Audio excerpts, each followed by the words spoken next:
ជាសុងฟ้าចាំងជូនពរអូនបានក្តីសុខណាអូនណាចិត្តខ្លាញ់គេបោករូបអូនមនុស្សជាសុងฟ้าចាំងជូនពរអូនបានក្តីសុខណាអូនណាព្រោះពេលនេះមានអ្នកថ្មីហើយធ្វើការដែរឬទេថ្លៃមិនហើយក្រីសុខសប្បាយទេនៅនឹងគេអូន happy ល្អអត់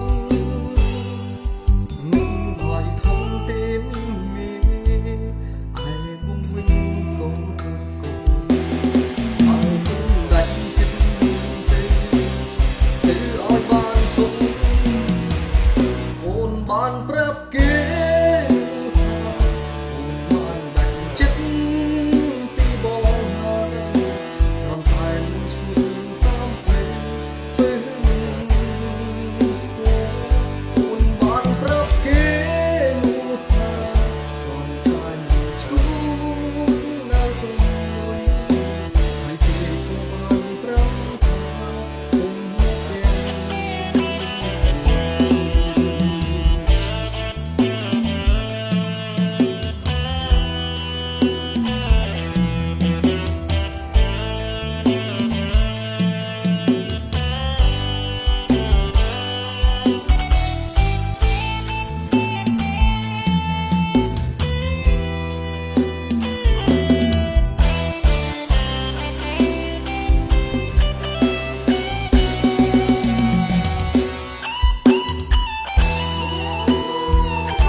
ណាអូនចិត្តខ្លាញ់